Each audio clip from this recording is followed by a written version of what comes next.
their villages for joining with their family members celebrating the Sai festival. And we'll be back here after the same, and we'll have a scheduled meeting. Okay, uh, the text black table is still there. This is not a new name for you. The black table is still there. We already studied in the grammar portion. I think this was done dangling modifier search in what some grammatical portions I might have brought, I might have cited the reference of that. The black table is still there. That is of Lawrence Otis Graham. He was born in 1962 into one of the few African American families then living in an upper middle class community in the Westchester County near New York City. He was a graduate of Princeton University and Harvard Law School. Graham works as a corporate attorney in Manhattan and teaches at the Fordham University. He is the author of some dozen of books. Most recently, A Kind of People Inside American Black Upper Class, that was published in 1999, and The Senator and the Socialite, the true story of America's first black dynasty, that was published in 2007. The following essay originally published in the New York Times in 1991 is included in Graham's 1995 essay collection. We have cited this essay, The Black Table is Still There, from 1995 essay collections, member of the club, Reflections on Life in a Racially Polarized World. This has been taken from this essay collection of 1995. That was a member of the club, Reflections on Life in a Racially Polarized World. Okay, that is about the introduction to what Lawrence Otis Graham. And regarding the background of on school segregations, here is short background that is presented by the writer. You can read the background yourself. That is in page number 188. Okay, dear student, color discrimination is still prevalent in the psychology of the people, even though Emancipation Proclamation already took place, Declaration of Independence already took place, so many constitutions have been formed, so many governments have been changed, but there has not been any change in the living standard of the blacks. Still, there is a segregation, still there is color discrimination between blacks and whites in the history of America. What this text is a response to this color discrimination then and now in the history of America and in the contemporary history of South Africa. Okay, with this background, we are going to start this essay. The black table is still there. Here, black table refers to the table, the decks, the furnitures where the black people, where the black tables, where the black people used to sit in the past, and they are sitting at present. Okay, in the past there was discrimination. Fences were created to demarcate blacks and the whites. There used to be what the domination. There used to be access separations made by the whites upon the blacks in the past, and the blacks are still getting dominated psychologically. They have been psychologically segregated. They have been psychologically separated. Okay, there is a dichotomy between blacks and the whites even at present. But with this response, the writer has designed it. The black table is still there. Okay, what is the Graham's thesis? How is it supported? The whole essay that goes around the thesis of Graham and its support. The thesis gets supported in the body paragraphs. Lawrence Otis Graham's story, The Black Table is Still There. That is a narrative essay, story type of essay. The black table is still there. Here, the what the term still shows that still there is discrimination. Still the blacks are not totally secular. They are not totally free. Still there is color discrimination. Okay, we already studied a text written by Martin Luther King Jr. That is, I have a dream. In our +2 level, I have a dream. That was a response. This speech was a response to 100th anniversary of Emancipation Proclamation, which took place in 1861. Even after crossing 100 years, but the discrimination was not totally ended. It was not totally phased out. The blacks could never be satisfied until they get their life, liberty, and pursuit of happiness. Luther dream, what I have a dream, that was about the color discrimination and the cry of the blacks for racial harmony, racial interrelationship, racial intermingling between blacks and the whites. The blacks expected that after 1861, the blacks expected that there would not be any discrimination on the ground of color, on the ground of race. But even after crossing 100 years, the situation of the blacks was the same. Okay, in this response, in this way, Luther wrote his what essay, I have a dream. I have a dream that one day on the Redil of Georgia, the sons of the formal celibs and the sons of the formal celibs owner would be able to sit on the brother of table of brotherhood. Go back to Alabama, go back to Mississippi, go back to Carolina, go back to Georgia, go back to the slums and the ghettos of the northern cities. Let us not swallow the valley of despair. Okay, that was spoken by Martin Luther King Jr. and his speech had historical significance because that was for the first time Luther openly demanded for the rights, inalienable rights, life, liberty, and pursuit of happiness. The central of here we are once again coming down to this essay.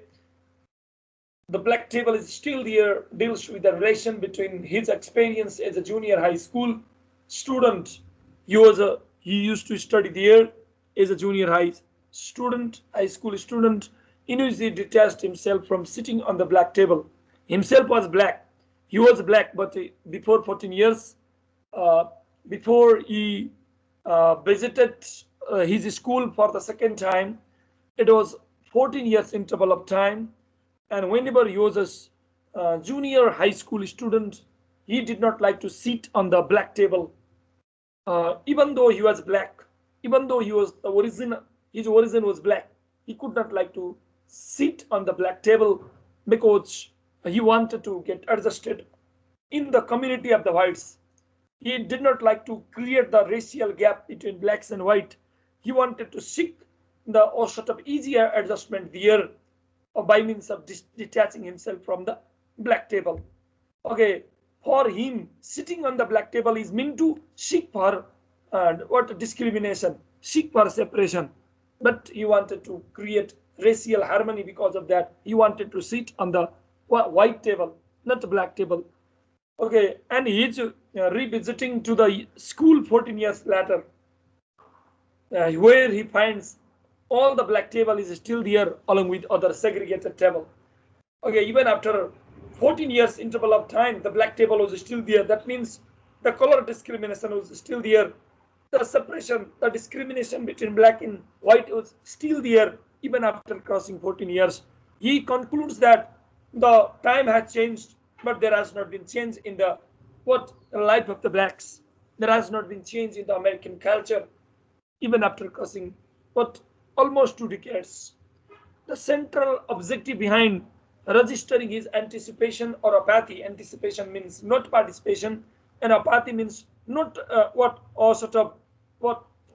lack of desire, disinterestedness to sit on the black table is to get adjusted with the whites, being afraid of the potential exclusion from them. Provided that he sat on the black table, he would be discriminated by, he would be criticized by the whites, and there would be existential problem in the life of what the writer Graham, because of that, he did not like to sit on the black table. Rather, he used to sit on the white table to be adjusted there in the American photo landscape, American culture, American linguistic background, American social background.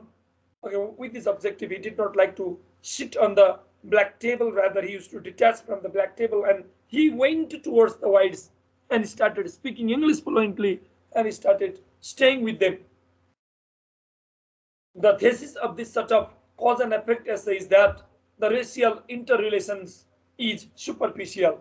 There is still not racial harmony. Though we are talking about racial harmony, though we are talking about the what relationship between blacks and white, this is not practically applied. This is just superficial.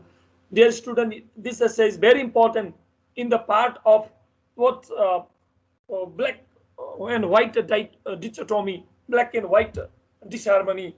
That's why you can also express your one feelings and emotion towards that. Even though there is what we can say, there is harmony, so-called harmony between interrelationship between blacks and white in the history of America and in the contemporary history of South Africa. This is surface level harmony, but what in background, this is what still there is discrimination, still there is hate, insultance, still there is a sort of sense of rejections. But to welcome the blacks in the community of white, the group themselves fight the segregation. So whose mic is mute, please? You unmute, you mute, sorry, unmute. Like that one, please mute your mic. It is disturbing us. Like this, please. Okay. The thesis of this set of cause and effect essay is racial interrelation is superficial and so-called the groups themselves confide in segregations. The blacks do not like to stay with the whites. The blacks themselves are, according to writer, the blacks themselves are responsible to bring about racial disharmony between blacks and the whites. Lawrence supported his thesis at the presence of his one personal experience associated to racial interrelations versus racial segregations. He's trying to show what dichotomy. He's trying to show the gap between contrast between racial interrelation versus racial segregation. Okay, racial interrelation is superficial. Rather, there is a racial discrimination taken place. He gives the detail from the past in which the student used to form their groups on cultural cum racial merits. The blacks used to have a separate groups. The white used to have a separate groups. The Mexican American used to have a separate groups. The Indian American had a separate groups. The African Americans have separate groups. But in the past, whenever Dr. Graham was the student in the junior high school, where he came to see the groups formed by group formations made by the student belonging to different cultures. Himself is the victim of socio-cultural extremity. Okay, but he did not like to form the group. Rather, he detached himself from the black table. He started sitting on the white table with the objective of getting adjusted there. Otherwise, there could be the chance of potential expulsions, exclusion from the community of the whites. He stated the cause of not being coordinated with the blacks with the possible effects. He did not like to be coordinated with the blacks, and he gives the cause of that not being coordinated with the blacks and the effects also. He abuses the blacks themselves are responsible to bring about their own vulnerability, their one complicated life. The writer abuses that the black themselves are responsible to bring about their one difficult life, one vulnerable life, one complicated life, since they long to be segregated, they long to be separated from the whites. This can be well proved by the desire to sit on the separate tables. The blacks, the Mexican Americans, the African Americans did not like to sit with the whites. They wanted to form their own groups. That means they were crying for segregation. They were crying for separations. they themselves are responsible not to bring about harmony, racial harmony between blacks and the white in the history of America, according to Graham Otis. Okay, he did not want to separate into a group. He believed people who separated themselves from others are the cause of people not communicating with different religion and racial groups. He is abusing those people who are crying for creating groups that themselves are responsible for their own vulnerability. They were not ready to communicate with other groups associated to different religions and racial races. His proposition is that people should not create racial fences.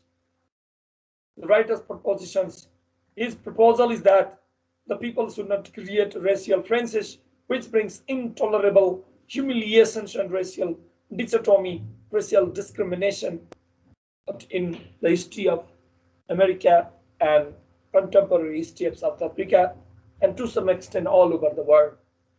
They should not create the groups, they should not create the gap. Lawrence does not abuse the whites for resulting racial disharmony.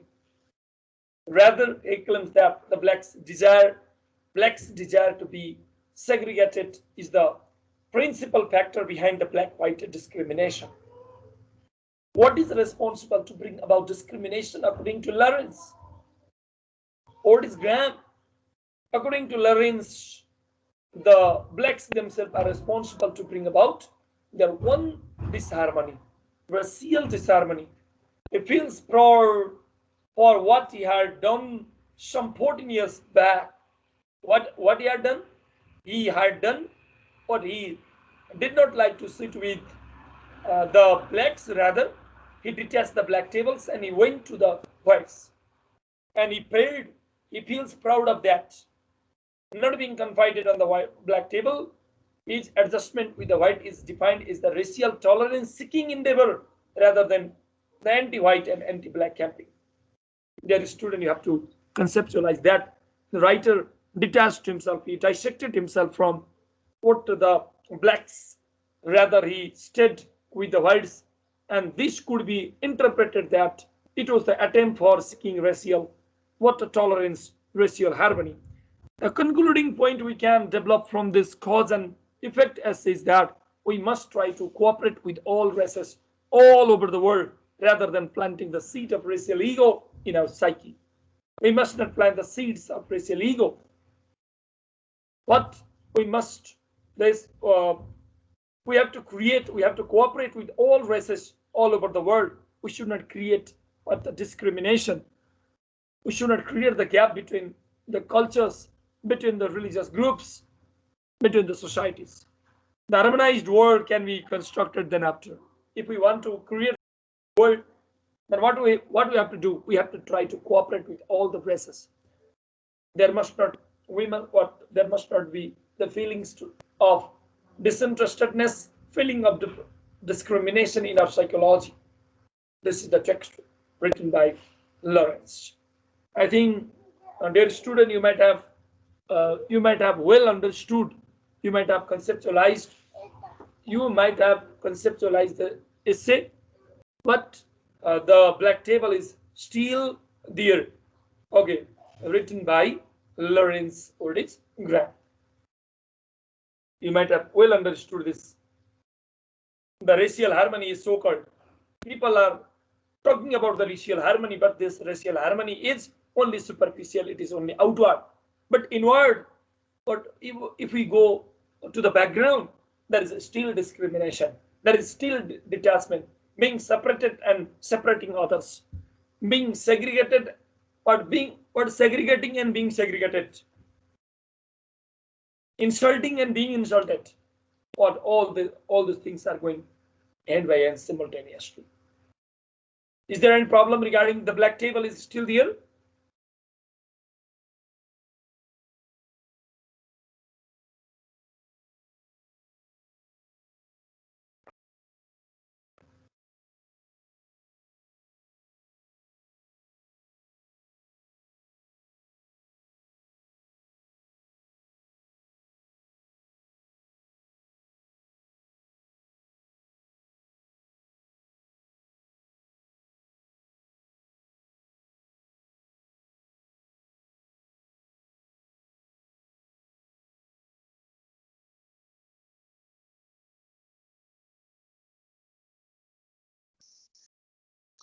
Sir, you are muted. Oh, sorry, it is accidental. Uh, is there any problem regarding this? Black table is still here.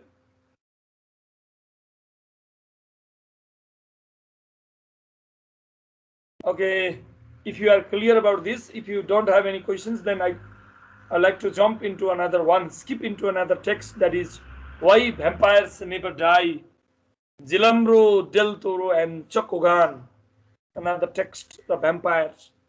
What is the meaning of vampires here?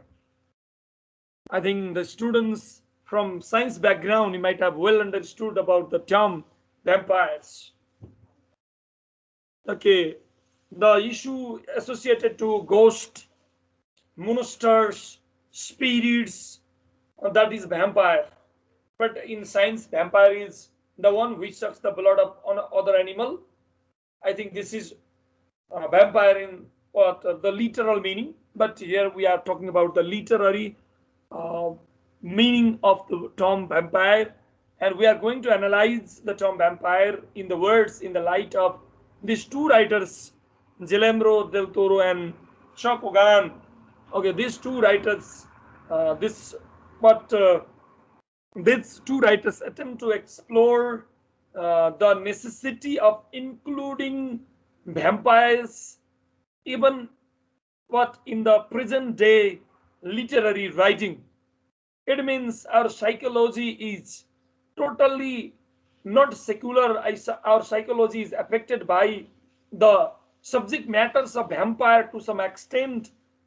Our psychology is full of fear, even at present, even in the era of science and technology, we cannot be totally excluded from the vampires superstitious beliefs. What the subject matter of ghost, subject matter of monsters, subject matter of spirits, we cannot be totally secular from that. That's why vampires never die. The title is that. The subject matter of vampire started in the past and it is still continuing because our psychology is fear. It is affected by fear. What we are afraid of vampires, we are afraid of spirit, we are afraid of ghost. Yes, bhoot pret. Okay, still we are affected by that. We are still getting affected by monsters, rakshas. Okay, that's why vampires, the subject matters of vampire never die. And the central objective of writing this text, Why Vampires Never Die, by Guillermo del Toro and Chokogan, is to what give the considerable space of vampires even in the present literary writing.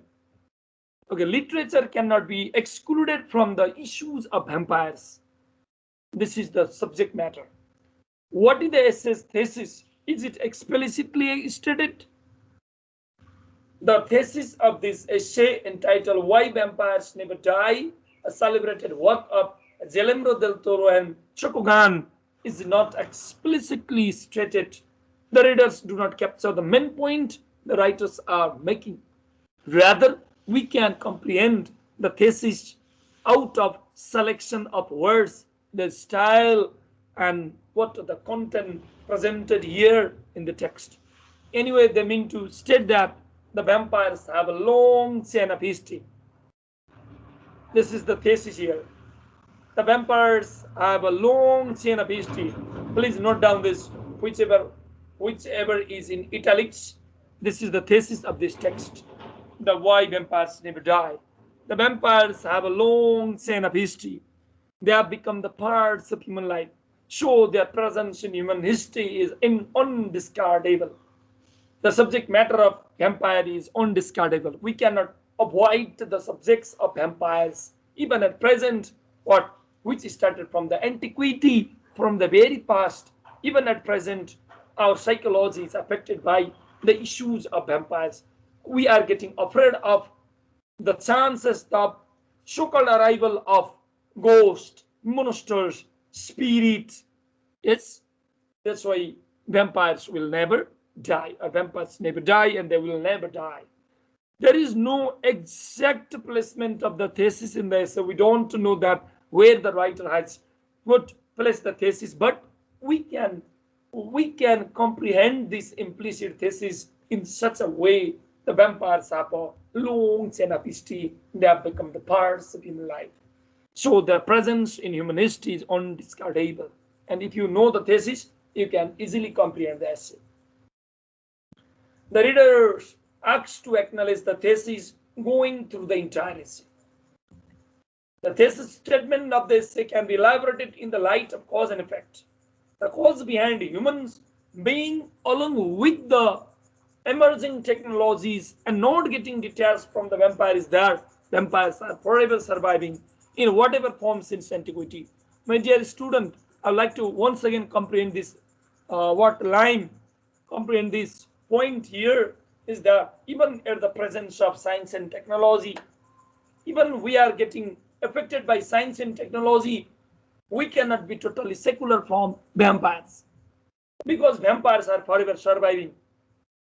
They are forever surviving. They are forever leading in whatever forms from the time immemorial. What that means in antiquity, from very distant past, even the prehistoric era, from the prehistoric era, what till now, the age of science and technology, the liquid stage, the gaseous stage of what information technology, IT and ICT, we cannot be totally secular from, excluded from the chance of being affected by the subject matters of vampires. The human desire for vampires being born of stories dating back to the primal years. The subject matters of vampires started in the prehistoric era. Primal years, I already told you that the time immemorial has not changed despite the global dynamicity. We are in the era of changes. We are in the era of globalization. We are in the era of global dynamicity. We are in the era of science and technology, IT and ICT. We are in the era of global education's global awareness. Yes, even at the time, we are not totally secular from the issues, the subject matters of the vampires. That's why vampires never die. The vampire novels are written then and now. They were written in the past and they are written at present. Especially in the 18th century, if you get the chance to read Frankenstein by Mary Shelley, the wife to P.B. Shelley, okay, the old 19th century society is the sound example of the vampire novel. You might have read the Frankenstein. This is the novel about the what? Uh, this is the novel, especially science fiction, science, the fact-based fiction, story-based, imagination-based. There is a good fusion of both science and fiction, story and what fact. The fact and the what fact and imaginations, they are what intermingled, they are fused there in this text of Frankenstein, and the student what formed a monster, but that monster became the what source of destruction of other things. Even this monster became the threat to the creator. We are creating the monster, we are creating something, but this creature, whichever is created by ourselves, this becomes the great threat to us. People are bringing robot, they are what creating robots, but they are what inventing robots, and these robots are becoming the threats to human beings because our emotions, our human activities, our physical energy, what they are going to be replaced by robot, by the robotic culture. Along with the arrival of the robotic culture, certainly our physical living standard, our physical activities will get replaced. Because of that, this is also to some extent a vampire. The writer speculated that vampire novel would continue even in the days to come. The vampires have sound connection in the Chinese, Babylonian, American societies, and to some extent all over the world. The vampires have got considerable space in the Chinese society, in Babylonian society, American society, and the societies all over the world. People have internalized fear in their psychology. They cannot be excluded from the shadow of the vampire novel. That's why vampire novels are written then and now. They were written in the past and they are being written at present. People are writing vampire novel. The novelists are writing vampire novel because in their psychology they have got fear. Their psychology is getting affected by vampires. The issues of vampire, the subject matters of vampires. That's why their literature can be the overshadow of the vampires. The writers consider the vampire novels as the source of fostering creativity, since the writer are showing their responses to vampire creatures. Okay, that's why writing about vampire novel is a matter of promoting our creativity too, because we are giving responses to the vampires. We are writing text in response to ghosts, spirits, and monsters. The authors refer to vampire as a modern day epidemic because of their popularity in each and every culture. You may be asked question, why do you think that the authors consider vampire novel as the modern day epidemic? It is the modern day epidemic because it has got influence, it has got popularity in each and every culture all over the world. Every culture gets overshadowed by the effect of vampire. Every culture believes in vampire, believes in spirit, believes in monsters, believes in the arrival of the spirit after death of somebody. Okay, that's why every culture has effect of vampire.